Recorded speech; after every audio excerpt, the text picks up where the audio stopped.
کچھ کسبی بھی ہوتی ہیں، کچھ وہابی ہوتی ہیں۔ لفظ بولا ہے میں نے لیکن اس کی وضاحت کرتا ہوں۔ کچھ اس میں کسبی ہوتی ہے، یعنی کمانا، خود محنت کر کے حاصل کرنا یہ مہارت، اور کچھ وہابی ہوتی ہے، یعنی اللہ کی طرف سے عطا کردہ ہوتی ہے۔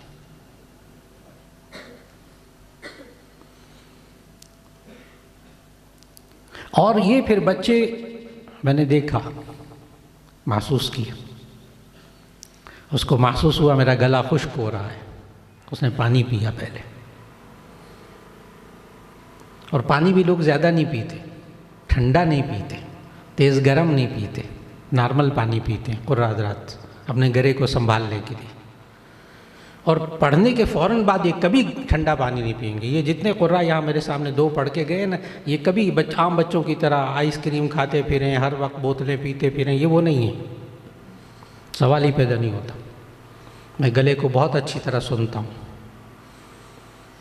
گلے کو بہت اچھی طرح جانتا ہوں۔ یہ اللہ نے انسان کے گلے کے اندر ایک صندوق الصوت بنایا ہے، صندوق الصوت، ساؤنڈ باکس۔ انسان پھیپھڑوں میں سانس رکھتا ہے، یہ پڑھ کیسے رہے تھے، پھیپھڑوں میں سانس رکھتا ہے، اس سانس کو یہ باہر نکالتا ہے حلق سے، اور وہاں ایک باریک سا پردہ ہے، اس پردے سے بالکل بانسری کی طرح جیسے آواز نہیں ہوتی، بانسری میں کیا ہوتا ہے، پھونک مارتے ہیں نا ہوا تو آواز آتی ہے، بالکل بانسری کی سٹائل سے اللہ نے اندر ایک پردہ رکھا ہے، اور وہاں سے پھر آواز نکلتی ہے، اور پھر یہ کیا کرتے ہیں، اپنی زبان کو، اپنے دانتوں کو، اپنے ہونٹوں کو، اپنے حلق کو استعمال کر کے الفاظ ادا کرتے ہیں۔ کہاں آپ نے زبان استعمال کرنی ہے، ان کو پتہ ہے طاق کیسے ادا ہوتی ہے، یہ سکھاتے ہیں حضرات نا، قرہ شروع میں یوں سکھاتے ہیں کہ جس چیز کا مخرج معلوم کرنا ہو تو اس کے اوپر جزم لگا کر پہلے پہ الف زبر لگا کر آپ اس کا، جیسے تا معلوم کرنا چاہیں ات، با معلوم کرنا چاہیں اب، اس طرح یہ ان کو چلایا گیا۔ میں نے پھر کہا کہ اس میں کچھ کسبی ہوتا ہے، کچھ وہابی ہوتا ہے، لیکن زیادہ اس میں کسبی بھی ہوتے ہیں، وہابی بھی، یعنی اللہ کی طرف سے عطا بھی ہوتی، اور ایک حسن صوت، حسن صوت یہ اللہ کی دین بھی ہے اور محنت بھی ہے۔ اس کو ریاض بھی کہتے ہیں۔ اگر ناراض نہ ہو تو، کیونکہ جو لوگ مانوس نہیں ہیں تو وہ لفظ جو بولوں گا تو محسوس کریں گے وہ حضرات، لیکن چونکہ حضرت شاہ ولی اللہ رحمہ اللہ نے الفوز الکبیر میں لکھا ہے کہ قرآن میں موسیقیت ہے، لفظ لکھا ہے الفوز الکبیر میں کہ قرآن حکیم میں موسیقیت ہے۔ موسیقی بری چیز ہے، فلاں ہے، وہ الگ فقہی مسئلے الگ ہیں۔ اب میں آپ کو ایک واقعہ بتا کر اپنی بات کو سمیٹ رہا ہوں۔ میں سوچ کے آیا تھا میں یہاں تقریر کروں گا، لیکن مجھے تو ان دونوں بچوں نے ہلا کے رکھ دیا، الحمدللہ ہلا کے رکھ دیا الحمدللہ۔ میں سوچ رہا تھا کہ تقریر کروں گا نا جیسے عام طور پر فضائل قرآن مجید کی تقریر ہوتی، لیکن یہاں ان بچوں نے جو کارنامہ دکھایا، اور جتنے اساتذہ قرہ سامنے بیٹھے ہوئے ہیں ان کو میں خراج تحسین پیش کروں گا، اللہ ان کو سلامت رکھے۔ ان پر اساتذہ نے محنت کی ہے، ان پر اساتذہ نے محنت کی ہے، یہ اساتذہ کی محنت کے بغیر خود نہیں، میں نے ابھی کہا ہے کسبی، یعنی کمانا، خود محنت کروا کے، اس کو ریاض کہتے ہیں، اس کو مشق کہتے ہیں۔ یہ دونوں جو پڑھنے آئے تھے نا، یہ بڑی مشق کر کے اترے میدان میں، ایسی خام خواہ کے نہیں بیٹھے، ایسی خام خواہ نہیں بیٹھے، سوال ہی پیدا نہیں ہوتا۔ یہ 2-3 دن، 1 ہفتے کا کام نہیں، 1 مہینے کا کام نہیں ہے جیسا یہ پڑھ کر گئے، 1-2-3 مہینے کا بھی کام نہیں ہے، اس کو سال ہا سال کی ریاضت چاہیے جیسا یہ پڑھ کر گئے۔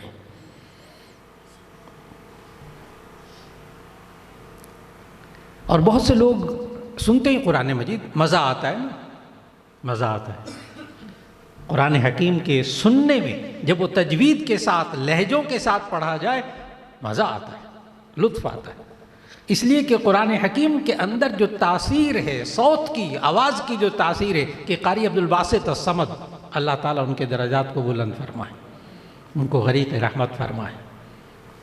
ایک تو قاری عبدالباسط الصمد رحمہ اللہ وہ ایک مجمع کے اندر تلاوت کرتے تھے، ساؤتھ افریقہ وغیرہ ان ممالک کے اندر 300 500 غیر مسلم وہیں اسی نشست میں اسلام قبول کرتے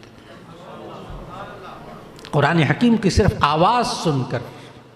ابھی مطلب نہیں سمجھا ہوں اگر مطلب سمجھ لیں پھر کیا کمال ہو جائے۔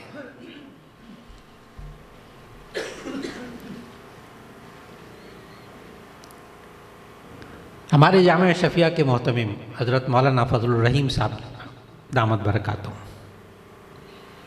جوانی کا زمانہ، میں ریڈیو پروگرام کرتا تھا، ایک دن وہاں کے پروڈیوسر آئے، آپ جانتے ہیں ڈاکٹر ذوالفقار کاظم رحمہ اللہ، وہ بھی غریق رحمت ہو گئے،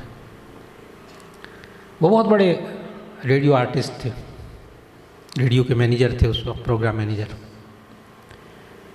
تو وہ کہیں ملنے کے لیے آئے تو مغرب کی نماز انہوں نے جامعہ شفیہ میں پڑھ لی۔ میں نے کہا مغرب کی نماز وہاں پڑھ لے، ملاقات ہو جائے گی۔ وہ مغرب کی نماز اس وقت مولانا فضل الرحیم صاحب دامت برکاتہم نے پڑھائی، اور سورۃ الرحمن کی وہ چند آیتیں پڑھتے ہیں، اوہ لوگوں کو تو صرف مزہ آتا ہے نا۔ وہ ریڈیو پروڈیوسر تھا، اس کی زندگی گزری تھی مائک کے ساتھ اور آواز کے ساتھ، قراءت تجوید نہیں جانتے تھے لیکن موسیقی بہت اچھے جانتے تھے، کئی کتابوں کے مصنف تھے۔ مجھے کہنے لگے کہ یہ میں ان کی پوری سورۃ الرحمن ریکارڈ کرنا چاہتا ہوں ریڈیو پاکستان میں۔